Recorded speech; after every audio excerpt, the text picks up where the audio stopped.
Pernah nggak sih kamu ngerasa kalau sekarang dunia tuh udah kayak settingan? Kayak semisal berita hari ini udah disiapin, apa yang lagi ramai, apa yang perlu viral kayak udah disuguhin.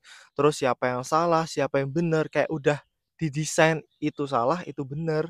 Kayak setiap kali buka HP, kayak semuanya tuh udah siap di situ. Kamu tinggal scroll, tinggal lihat, tinggal terima doang. Tapi coba pikir deh, siapa yang menentukan kamu lihat apa hari ini? Kenapa kamu bisa tahu satu hal, tapi nggak tahu tentang hal yang lain?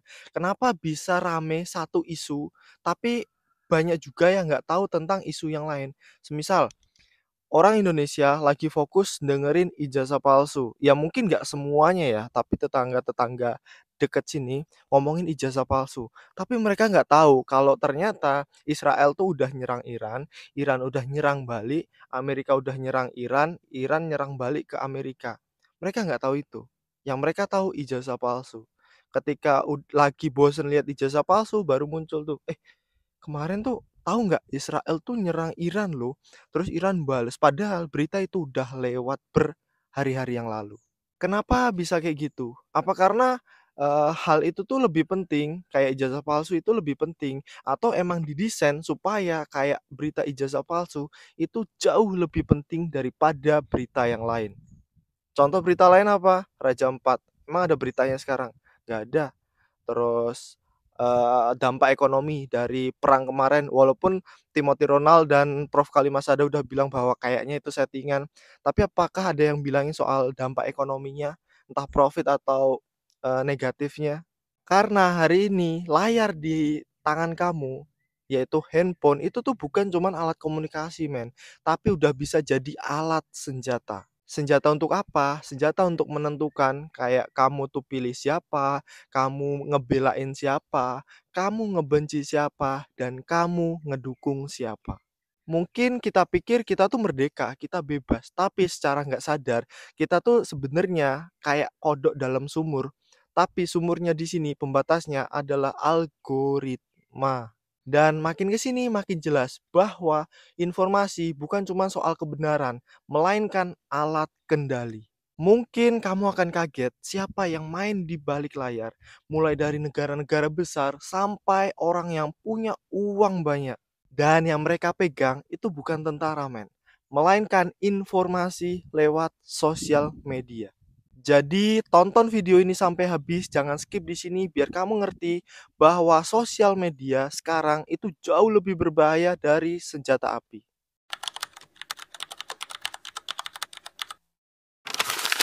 Sejak kecil kita diajarin kalau informasi itu bisa dicari. Kamu tinggal buka handphone atau buka komputer, laptop, kamu ketik, terus kamu cari informasi apa yang kamu pengen, semua ada. Tapi semua itu bohong. Karena apa yang kita lihat di layar itu sebenarnya bukan informasi yang benar-benar kita cari, kita butuhin. Tapi informasi yang udah dikurasi dan udah siap dikasih ke kamu. Kamu sadar nggak, kadang ketika kamu misal buka TikTok ya, kamu tuh cuman pengen nyari video-video lucu kayak kucing lucu, anjing lucu, dan lain sebagainya. Tapi tiba-tiba ada satu video nyempil aja tentang satu isu politik, kamu cuma nonton paling 1-2 detik, terus kamu skip. Tapi selanjutnya beranda kamu tentang isu politik tersebut. Kamu dibombardir dengan video-video itu yang tadinya kamu skip skip skip skip, akhirnya mau nggak mau secara nggak sadar kamu nonton dari 1 detik, 2 detik, 3 detik, dan akhirnya mulai tertarik. Pernah sadar nggak? Dari situ kamu kayak mulai tertarik nih, oh kenapa kok hampir semua kreator ngomongin itu, ngomongin isu itu. Tapi apakah ini sebenarnya real emang lagi ramai sekali isu tersebut? Apakah memang lagi penting-pentingnya isu tersebut? Enggak men, itu adalah algoritma yang mungkin kamu sedang dikendalikan dan kamu lagi diarahin untuk berpikir, jangan tutup mata soal isu ini, dan ketika kamu lihat isu ini, kamu mikirnya tuh kayak gini loh, jangan seperti itu, tapi kayak gini. Dan asal kamu tahu, di balik algoritma itu ada platform, di balik algoritma itu ada politisi, ada pebisnis, bahkan ada negara. Mungkin menurutmu platform sosial media itu gratis, tapi kamu ingat nggak? kata-kata tentang bahwa nggak ada yang gratis di dunia ini. Kalau semisal kamu dapat gratis, mungkin produknya itu adalah diri kamu. Karena bener aja men, di sosial media kita gratis di situ, tapi setiap klik, setiap emosi, setiap data yang kita kasih ke sosial media itu bisa punya value untuk orang lain, bisa untuk kepentingan orang lain. Makanya jangan heran kalau semisal di daerah A isu tentang korupsi eh, minyak itu tuh redup, nggak terkenal di situ, tapi soal isu selebriti yang selingkuh, selebriti yang habis operasi plastik, itu lebih rame di daerah situ. Kamu jangan heran kalau itu terjadi di Indonesia. Media sosial saat ini bukan lagi tempat untuk diskusi, men, tapi tempat untuk menggiring opini. Ya, walaupun kelihatannya nggak terlalu, wah nggak bahaya lah, tapi asal kamu tahu, penggiringan opini secara tidak langsung itu punya efek yang kuat banget. Dan pertanyaannya sekarang, siapa yang punya kontrol atas ini semua?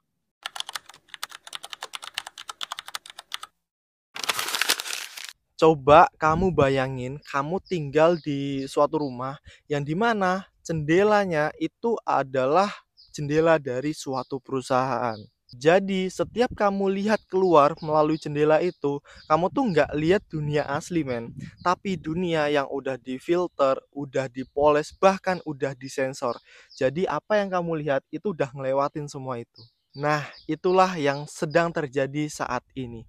Google, Facebook, YouTube, TikTok, Instagram, X, apalagi dan sosial media yang lainnya. Itu adalah jendela kita untuk melihat dunia saat ini. Dan jendela itu dimiliki oleh segelintir orang aja. Dari miliaran manusia yang ada di dunia, kurang lebih ada 5 perusahaan teknologi yang menguasai 90% lalu lintas informasi digital. Yang pertama, ada Meta. Meta itu menguasai sekitar 3 miliaran data. Terus YouTube itu mesin pencarian nomor 2 setelah Google.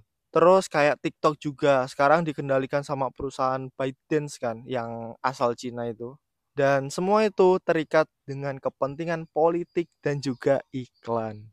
Jadi informasi saat ini itu tuh udah kayak bukan soal benar salah lagi, tapi tentang siapa yang mau bayar dan siapa yang ngontrol. Mungkin kamu bertanya, terus kenapa? Dampaknya apa? Mungkin kamu nggak sadar bahwa dampaknya itu terasa banget, men. Karena kamu nggak pernah peduli soal itu. Jadi di sini coba aku sebutin ya. Dampaknya mereka tuh bisa nentuin apa yang trending, apa yang enggak boleh viral, siapa yang dibungkam, sampai apa yang harus kamu pikirin tentang politik, ekonomi, perang, bahkan sampai mempertanyakan identitasmu sendiri. Dan yang lebih seremnya, kita tuh nggak sadar bahwa setiap pilihan kita itu tuh sebenarnya udah dikendalikan sama orang yang di balik layar. Itu udah bukan keputusan kita sendiri, men. Itu tuh kayak udah dirancang, mungkin terlihat itu keputusan kita, padahal itu adalah akumulasi dari sesuatu yang kita terima secara nggak langsung terus-menerus. Jadi semisal nih hari ini kamu percaya sama satu isu, kamu percaya sama satu tokoh, kamu percaya sama satu pernyataan, coba kamu tanya lagi ke dirimu sendiri. Itu tuh kamu karena benar-benar percaya, karena kamu udah cari informasinya dimanapun dan akhirnya kamu percaya, atau karena kamu dikondisikan agar percaya. Tahun 2003, Presiden Amerika saat itu, George W. Bush, itu berdiri di podium dan bilang bahwa Irak punya senjata pemusnah massal. Media percaya, seluruh dunia juga percaya, warga Amerika Serikat marah, dan apa yang terjadi? Perang melawan Irak. Tapi apa yang terjadi? 4 tahun kemudian dikonfirmasi bahwa pernyataan itu semua adalah bohong. Di Irak nggak pernah ditemukan senjata pemusnah massal yang diklaim sama Presiden Amerika saat itu.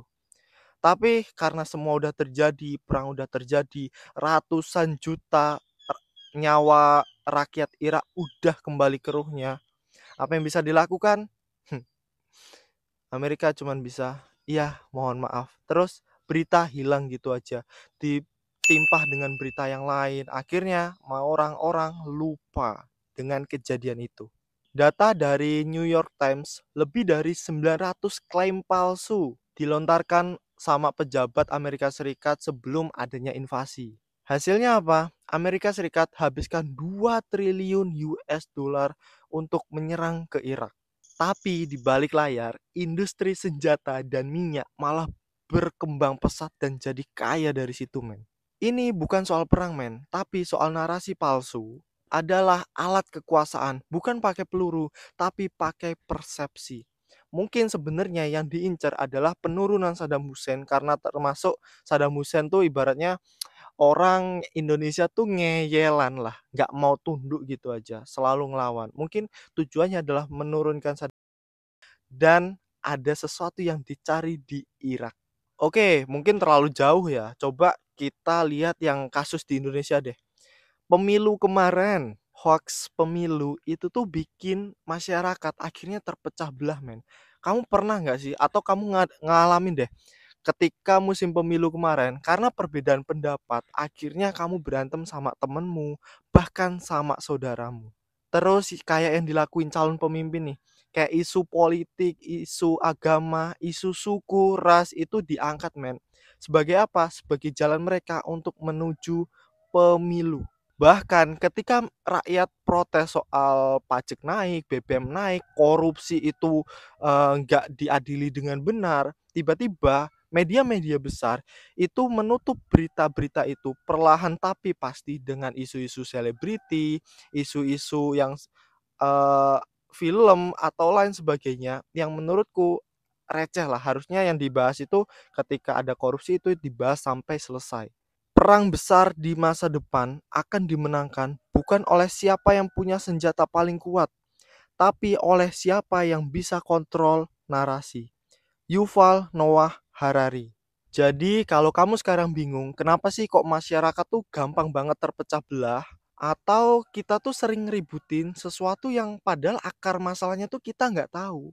Jawabannya mungkin satu ini, karena informasinya udah diarahkan untuk seperti itu. Dan kalau informasi bisa digunakan untuk perang, untuk adu domba, untuk saling benci, begitupun sebaliknya, men. Informasi bisa kita gunakan untuk mencegah perang, untuk tidak mau diadu domba, untuk mencari tahu agar kita tidak dibuat saling membenci sama teman, sama saudara, sama orang lain. Tapi gimana caranya? Makanya kamu perlu tonton sampai selesai biar kamu tahu nih. Jadi nggak terus-terusan seperti ini yang terjadi. Oke, tonton sampai selesai.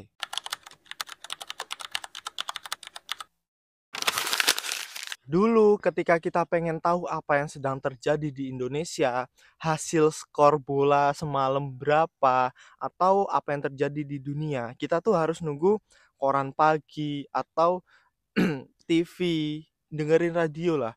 Tapi sekarang hanya dari layar handphonemu kita bisa tahu bahwa Gaza baru dibom, terus siapa koruptor baru di Indonesia, atau gimana cara ngasilin duit dari rumah. Bahkan kamu bisa tahu apa teknologi sekarang yang lagi berbahaya kayak AI yang bisa ngebuat video palsu, deepfake lah.